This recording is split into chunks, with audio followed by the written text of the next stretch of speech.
I am Linda van Tilburg for Biz News. An extremely popular channel, Channel 183 on MultiChoice called WildEarth, could be removed because MultiChoice does not want to pay to continue hosting this favorite channel of many South Africans that brings our natural heritage into homes around the globe. The streaming platform has recently been in the news because of the offer of Canal Plus to buy all the shares it does not own in the group for roughly $1.7 billion. And to tell us more about this and a petition that's going around to keep Wild Earth on MultiChoice, we have the chairman of Wild Earth, André Crawford-Brunt, in the studio. Hi, André. Thanks so much for joining us. Thank you for having me, Linda. It's a pleasure to be with you. So, what's the story? What is happening between Wild Earth and MultiChoice? Well, firstly, I just want to caveat anything. MultiChoice is an amazing company. It's one we all know and love. It's been around for a long period of time, has an amazing history, and it's subject of a bid at the moment from a French company, Canal Plus, who will be looking to merge with them. And actually today, there was a recent announcement that a local businessman, Patrice Motsepe, might be a part of that merger, and they're looking to invest significantly, according to them, in local sports and content. The Wild Earth channel has been on MultiChoice for a little over 3 years now, Linda. The previous management, predating my involvement with the company, negotiated to be on the channel. In fact, we paid in about 10 million rand. What a lot of people don't realize is that, you subscribe to MultiChoice, pay them money, and they use that in certain cases to acquire content or sport. In the case of Wild Earth, we actually had to pay a whole host of fees in order to be able to broadcast on the channel with the hope of being able to sell advertising. I think in that period of time, we've grown this to be a household name, effectively representing all the things that, both ourselves and MultiChoice Group stand for. 1, making a difference; 2, enriching lives; and 3, building a better future. Wild Earth was a household name for many people in COVID who obviously couldn't get out, and this was their, one point of escape, being able to see a little piece of Africa from their couch. And we've effectively grown the largest safari vehicle to across multiple platforms globally now, have a huge audience. But at the heart of everything we do, we're an African company taking African stories to the world. Obviously, this is not a cheap or easy endeavor to do. We've been a pioneer in media, a pioneer in live broadcasting and interactive television. And over the last year or two, I've been working really hard with MultiChoice Group to build a relationship that we can improve on that experience. Got to a point a couple of weeks ago where they agreed they would pay us an amount, given the challenges we've had around our burn, to stay on the channel. And despite those assurances, as of last week, they reneged on that promise. We employ 72 local South Africans. We were obviously depending on these funds coming in. And, I made a bit of a brave call, which was, if you allow people to take advantage of you, their hope was we would just stay on the platform while they navigate this merger and are under pressure to cut costs. And I decided that, if they weren't prepared to pay us, that effectively we needed to come off DStv. It was just too easy to keep providing something to them for free. A very avid viewer, launched a petition. We've received well over 7,000 responses to that. And we also conducted our own survey, Linda, back in December, where we went out to local DStv viewers. 10,000 people responded to that survey. 76% of them voted us, one of their top 3 channels on DStv. 88% voted us as their top 3 wildlife channels. 90% of the viewers said that we were their favorite local content channel. So we know there's a huge audience for what we do. People are passionate about what we do. There's a huge need for what we do in light of the world that we live in, which is a need for more non-political, family-friendly, educational content that helps people escape. And we think we tick the boxes on every level.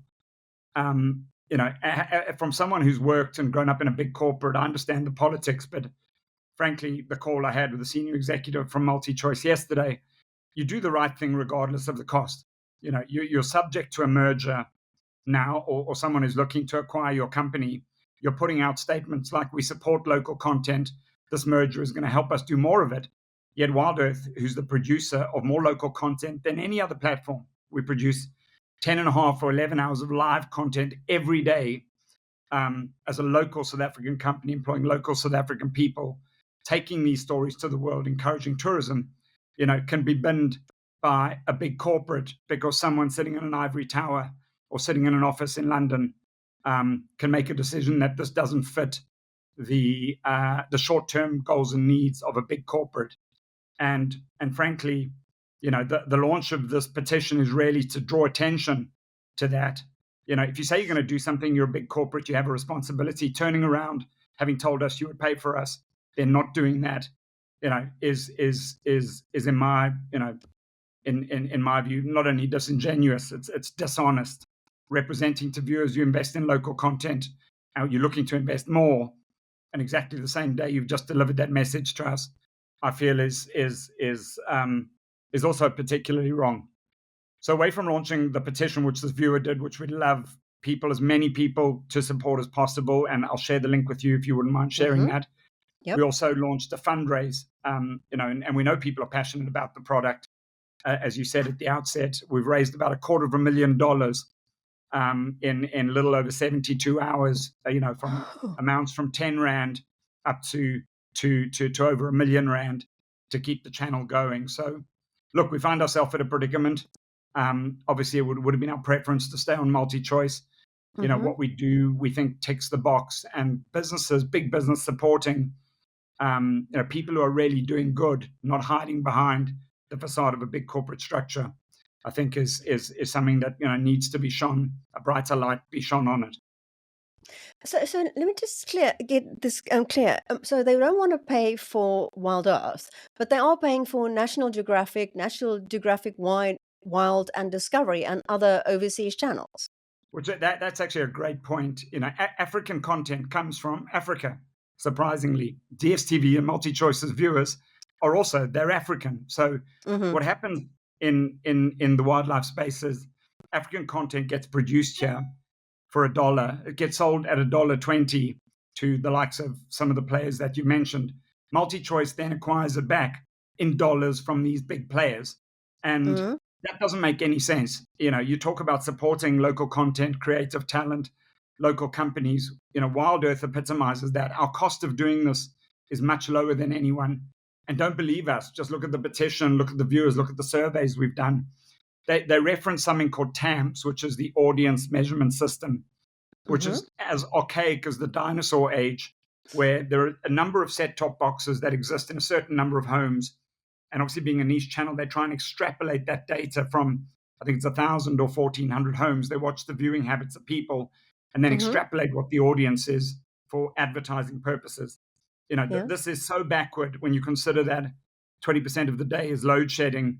The sample size is so small for a niche channel, and they've never done any granular work around, the type of dedicated audience that you get on an outdoor or wildlife channel. And we know from the work we've done, we know because of the platforms we're on internationally, the big streamers, we get that data every day. Last night on the Roku channel in the US, we did close to 900,000 minutes of viewing.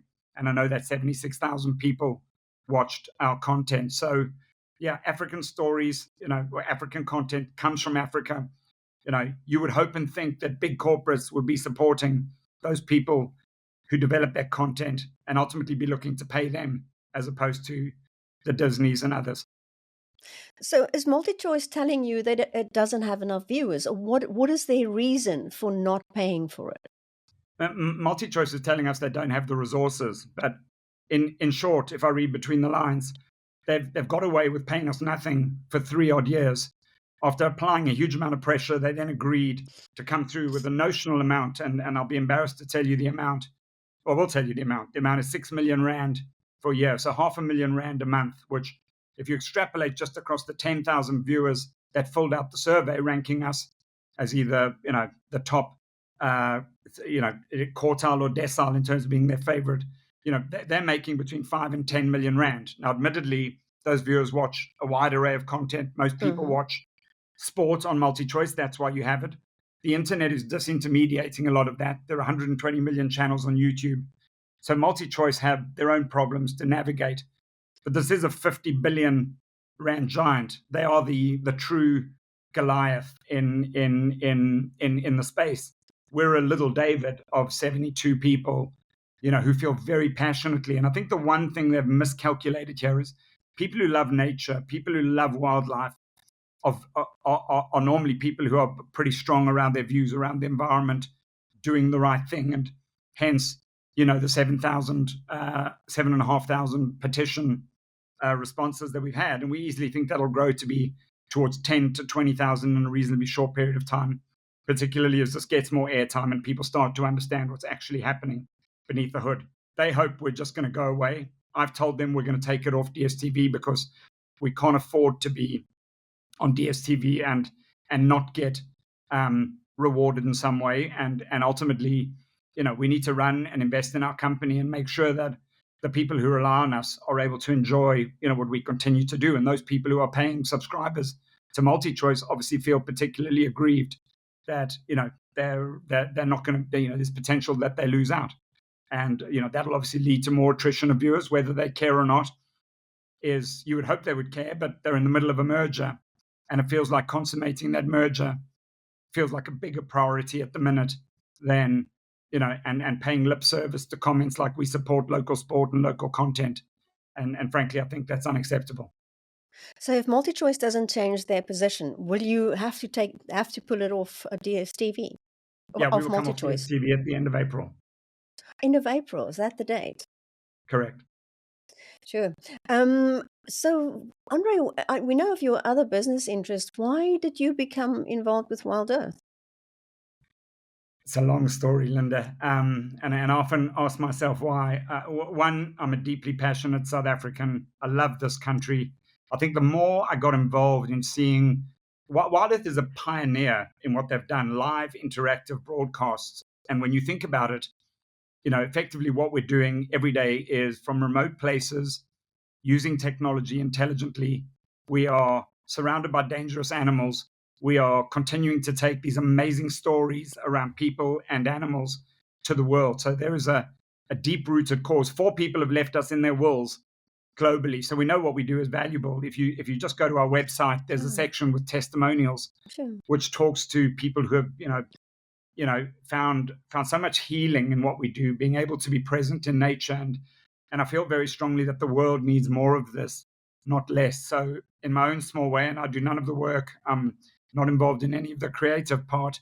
I think if I do have a skill set, it's trying to motivate and mobilize and being passionate. And you can hear my voice. I've been talking or shouting a lot in the last few days, trying to get the message out around, the position we find ourselves in. But I feel very strongly that if you don't stand up for yourself, no one else will. And I feel there's an army of people, and I think MultiChoice have underestimated just how big David is in this case, and continuing to hope the problem's going to go away or putting their head in the sand, as they have been, is a huge miscalculation on their part, I believe. Are you hoping they change their minds and actually start paying for the service? Yeah, my hope is that the penny drops with someone serious, someone senior there, although I have been interacting with some senior people.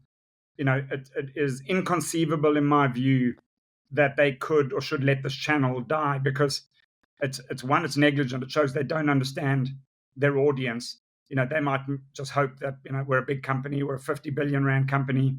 There's a little minnow on a channel that's watched by a group of people who are pretty niche. My hope is that they reconsider. If you think about the amount that's involved here, it's less than 20% of the CEO's salary or compensation we're talking about. So, at the end of the day, I always believe, you should do the right thing regardless of the cost. The cost in this case is not very high. So my hope is that we get to a place where someone, puts their ego to the side, understands, the fact pattern around what's happened, and, engages with us to get to a good outcome for the channel, for the viewers, most importantly, the employees of WildEarth, and, create a win-win. Now, the calculus I might have completely misjudged here is they don't care at all. They care about their options, and they care about this deal being consummated. that's a very real risk. And, my job between now and then is going to be to make as much noise as I can that, either I lose my voice completely, in which case, that'll be race over. But hopefully that we can get to a place where, either they step forward, a large corporate steps forward, someone who cares about education, conservation, and what we do, recognizes that losing this channel would be a loss to so many people and so much good comes from it. We've got a responsibility to ensure that it survives. André Crawford-Brunt, the chairman of WildEarth, thank you so much for speaking to us.